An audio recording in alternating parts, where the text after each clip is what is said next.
In the previous video, I talked about the short-run configuration of aggregate supply as being upward sloping, and one of the rationale for this conception is the idea that as the price level rises, that is, inflationary pressures are to the upside, suppliers are motivated, incentivized to produce more output, particularly because of the fact that output prices for whatever the good in question is, toasters, haircuts, whatever, rises faster than the input costs such as wages. Workers don't have the flexibility typically to demand wage increases every time the price of the output goes up. And it just simply is an unworkable mechanism. In other words, we say that wages are sticky in the short run. They don't rise that quickly. And so as a result, firms are able to produce more output. And they do. And as the price level rises, they produce more and more output. But eventually, think about what happens. Eventually, workers will understand that prices for them, for the goods that they have to buy, are rising while their wages are sticky and stuck at some previously fixed amount, and will demand a wage increase. And when we talk about demanding a wage increase, it isn't necessarily through a collective bargaining process or anything like that. Workers will simply go find another job, find work elsewhere, and as a result, firms will have to raise wages, ultimately. And so as a result of this, think about what that does. As a result of a higher wage increase, then what is one of the shifters of aggregate supply? It's a rise in input costs. And so as a result, a rise in the cost of production will shift the aggregate supply curve from AS short run 1 to the short run 2 version.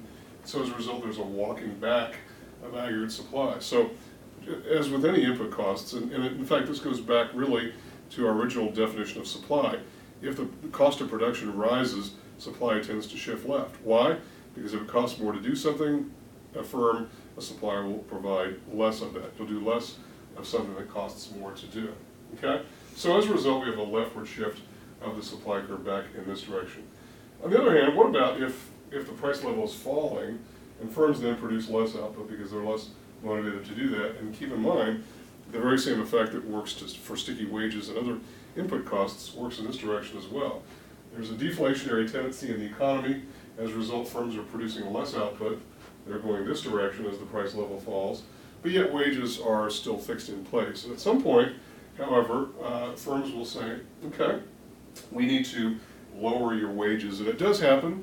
It maybe doesn't happen with as great a frequency as what what a lot of us would like to see, but it does happen that wage costs will fall. And if wage costs fall and other input costs fall, then it means that the firm can do more of it. And so as a result, there's a shifting in the other direction to the right. And so as a result, the aggregate supply curve shifts in this direction, and we'll call that aggregate supply in the short run 3. And so what do we have here in the long run? And why do we say that the long run aggregate supply curve is vertical? If we were to simply do this, to sort of put all these together, these points, these combination points, then we arrive at a long run aggregate supply curve which looks something like this. It is vertical. So the long run aggregate supply curve is assumed to be vertical. And what does that mean? It means what any kind of vertical expression means, vertical or horizontal for that matter. Anything that's parallel to that axis of which it's parallel to has no bearing in the long run. So we say that the price level in the long run, because of these adjustments that are made to the quantities that are supplied, will change on their own. In the long run, business firms do not produce output that responds to price levels. They respond to many other things. And so this is really the long run view of this situation. Now over time, if you have a long run equilibrium condition like this, we know that one of the major objectives of macroeconomics is steady and non-inflationary growth. Then how do we move this? How do we move this long run aggregate supply curve? And the answer is very carefully, and to the point at which the imbalances are not so extreme, and we have economic growth progressing at not much of an inflationary level. And so we can have shifts to the aggregate supply curve in the long run, and those long run shifts, which also are simply made up of short run shifts that are implicit in that, help to move the entire economy to the right, that is a growing economy, and preferably one without inflationary tendencies. And in subsequent videos we'll talk more about what are some variations on this theme of aggregate supply.